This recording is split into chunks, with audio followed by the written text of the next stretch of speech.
ഞാനിപ്പോ ഈ ഇട്ടേക്കുന്ന ഈ കോട്ട് സെറ്റ് ഇല്ലേ, അത് പ്രീമിയം ക്വാളിറ്റി നൈറ്റി മെറ്റീരിയൽ എന്ന് പറഞ്ഞാൽ നിങ്ങൾ വിശ്വസിക്കുമോ? അപ്പോൾ ഇതുപോലെ നല്ല അടിപൊളിയായിട്ട് നമ്മൾ സ്റ്റിച്ച് ചെയ്തെടുക്കാൻ പറ്റും. പല പാറ്റേൺസിൽ ചെയ്യാൻ പറ്റും. കോട്ട് സെറ്റ് ആയിട്ടോ ടോപ്പ് ആയിട്ടോ ഫ്രോക്ക് ആയിട്ടോ എല്ലാം ചെയ്യാൻ പറ്റും. അങ്ങനെയുള്ള കുറച്ച് കളക്ഷൻസ് നമുക്ക് കാണാം. ഞാനിപ്പോൾ ഈ വെയർ ചെയ്തേക്കുന്ന പോലെ കോട്ട് സെറ്റ് ആയിട്ട് ചെയ്യാൻ പറ്റുന്ന കുറച്ച് കളക്ഷൻസ് നമുക്ക് ആദ്യം നോക്കാം. ഈ ഒരു റെഡിന്റെ കൂടെ ഇപ്പൊ നമുക്ക് ഇനി അടുത്ത ക്രിസ്മസ് ഒക്കെ വരുമ്പോൾ നമുക്ക് യൂസ് ചെയ്യാൻ പറ്റുന്ന റെഡിന്റെ കൂടെ നമുക്ക് ഇതുപോലത്തെ ക്രീം കളറ്, ഈ ഒരു മെറ്റീരിയൽ എൻറ്റയർലി ഈ ഡിസൈൻ തന്നെയാണ് വരുന്നത്. നെക്സ്റ്റ് നമുക്ക് ഇതേപോലെ തന്നെ റെഡില് ഒരു ചെറിയൊരു ഡിസൈൻ ഉള്ള ടൈപ്പ് പാന്റ് ആയിട്ട് നമുക്ക് യൂസ് ചെയ്യാം. ഇത് നിങ്ങൾക്ക് ഇത് ടോപ്പായിട്ട് ഇത് പാന്റ് യൂസ് ചെയ്യണമെന്നുണ്ടെങ്കിൽ അങ്ങനെയും ചെയ്യാം കേട്ടോ.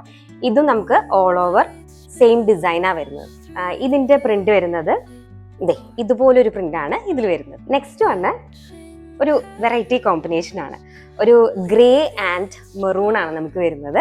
മെറൂൺ പ്ലെയിൻ പാന്റ് ആണ് കേട്ടോ. അതുകൊണ്ട് തന്നെ നമുക്കത് പാന്റ് ആയിട്ട് യൂസ് ചെയ്യുന്നതായിരിക്കും നല്ലത്. ഇനി ഈ ഒരു ഗ്രേ ഷെയ്ഡ് വരുന്നത് ഒരു ലീഫിന്റെ പ്രിന്റാണ് വരുന്നത്. ലീഫിനകത്ത് മെറൂണും ഉണ്ട്, അതുപോലെ തന്നെ ഒരു ക്രീം ഷെയ്ഡും ഉണ്ട്. സോ നിങ്ങൾക്ക് ക്രീം ഷെയ്ഡുള്ള പാന്റ് ഉണ്ടെങ്കിൽ അതിന്റെ കൂടെയും യൂസ് ചെയ്യാം. സോ ഇതൊരു വെറൈറ്റി ആയിട്ടുള്ള ഒരു കളറാണ്, കൂടുതലും വരാത്ത ഒരു കളറാണ് കേട്ടോ.